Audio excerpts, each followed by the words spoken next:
ന്യൂസിലേക്ക് സ്വാഗതം. ഇന്നത്തെ പ്രധാന വാർത്തകൾ. മലപ്പുറം എടക്കരയിൽ ഇറക്കത്തിൽ നിർത്തിയിട്ട സ്വന്തം മിനി ലോറി ദേഹത്ത് കയറി വാഹന ഉടമയ്ക്ക് ദാരുണാന്ത്യം. തോണിക്കൈ സ്വദേശി ഷിജു ആണ് മരിച്ചത്. ഇന്നലെ രാത്രി 8:30 കൂടിയാണ് അപകടം സംഭവിച്ചത്.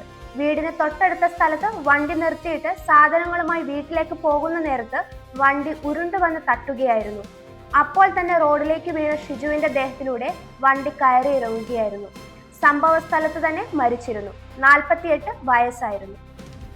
തൃശൂർ സ്കൂൾ കലോത്സവം പോയിന്റ് നിലയിൽ ഒന്നാമത് കണ്ണൂർ. കലോത്സവത്തിന്റെ 3-ാം ദിവസത്തിലേക്ക് കടക്കുമ്പോൾ നിലവിൽ ഉയർന്ന പോയിന്റുകളുമായി കണ്ണൂർ ജില്ലയാണ് 1-ാം സ്ഥാനത്ത്. ഒട്ടും വിട്ടുകൊടുക്കാതെ കോഴിക്കോട് പിന്നിലുണ്ട്. കലോത്സവ ചരിത്രത്തിൽ ഏറ്റവും കൂടുതൽ കപ്പെടുത്തിരിക്കുന്നത് കോഴിക്കോടാണ്. 20 തവണയാണ് കപ്പെടുത്തിട്ടുള്ളത്. എല്ലാവർക്കും നല്ല മത്സരം കാഴ്ചവെക്കാൻ കഴിയട്ടെ എന്ന് ആശംസിക്കുന്നു. നിള മാഘ മഹോത്സവത്തിന് തിരുനാവായയിൽ ഒരുക്കങ്ങൾ അവസാന ഘട്ടത്തിലേക്ക്. നേരത്തെ നിർമ്മാണ പ്രവർത്തനങ്ങൾ അധികൃതർ തടഞ്ഞ് വിവാദമായിരുന്നു.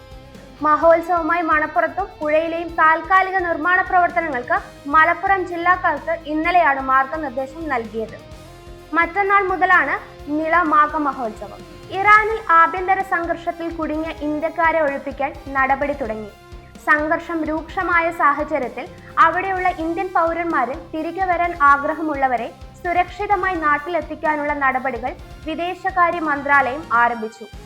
ഇറാനിലെ അസാധാരണമായ സാഹചര്യം കാരണം പല എയർലൈനുകൾക്കും വ്യോമപാത ഇപ്പോഴും ഉപയോഗിക്കാൻ കഴിയുന്നില്ല.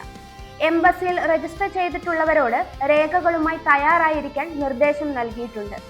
ഇന്റർനെറ്റ് നിരോധനം കാരണം പലർക്കും എംബസിയുമായി ബന്ധപ്പെടാൻ സാധിക്കുന്നില്ല. അതുകൊണ്ട് തന്നെ 10,000-ഓളം വരുന്ന ഇന്ത്യക്കാർ വിവിധ നഗരങ്ങളിലായിട്ടാണ് ഉള്ളത്.